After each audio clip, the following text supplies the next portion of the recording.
नमस्कार साथियों और मेरे झारखंड के युवा दोस्तों, आपकी मेहनत और यह आंदोलन अब ऐसा लग रहा है कि रंग लाने वाली है।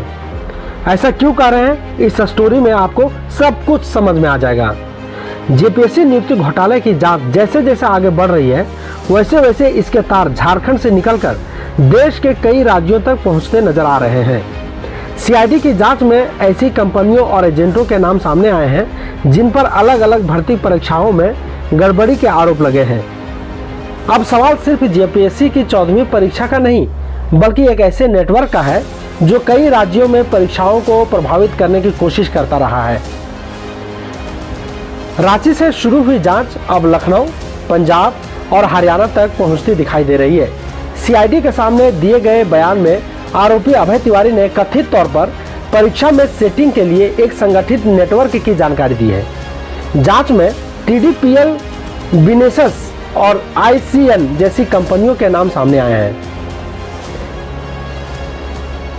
इसके बाद झारखंड के अलावा दूसरे राज्यों में भी परीक्षा संचालन से जुड़ी रही हैं। अभय तिवारी के कथित बयान के मुताबिक सीडीपीओ परीक्षा में जनरल सीट पर अभ्यर्थियों को सफल कराने के लिए 10-10 लाख रुपए तक लेने की बात सामने आई है। देखते जाइए दोस्तों, इतना ही नहीं, आरोप है कि झारखंड के बाहर से भी अभ्यर्थियों को बुलाया जाता था पैसा लेकर के सीट देने के लिए। इसके लिए रांची के हरिओम टावर में सदानंद प्रकाश के नाम के कमरा लिए जाने की बात जांच में सामने आई है। वहीं लखनऊ, पंजाब और हरियाणा से एजेंटों के जरिए लोगों को बुलाए जाने का भी दावा किया गया है। बताया गया कि अभ्यर्थियों से उत्तर लिखवाने के लिए कथित तौर पर अलग अलग लोगों की मदद ली जाती थी और अच्छे उत्तर तैयार कराने के लिए प्रोफेसरों की मदद लिए जाने का भी आरोप लगा है। अब सबसे बड़ा सवाल यह है मेरे दोस्तों कि क्या यह खेल सिर्फ 1-2 परीक्षाओं तक सीमित था? अभय तिवारी के कथित बयान में एसीएफ और एफआरओ परीक्षा में पास करने के लिए 40 लाख रुपए देने की बात भी सामने आई है।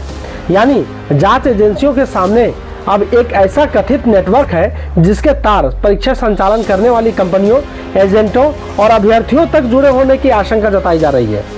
जेपीएससी की 14वीं परीक्षा से शुरू हुई जांच अब दूसरी परीक्षाओं तक पहुंच रही है और हर नए खुलासे साथ घोटाले का दायरा बड़ा होता जा रहा है।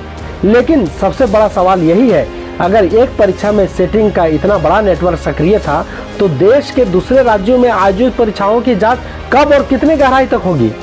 फिलहाल सीआईडी की जांच जारी है और इन आरोपों की पुष्टि जांच पूरी होने के बाद ही स्पष्ट हो पाएगी। धन्यवाद।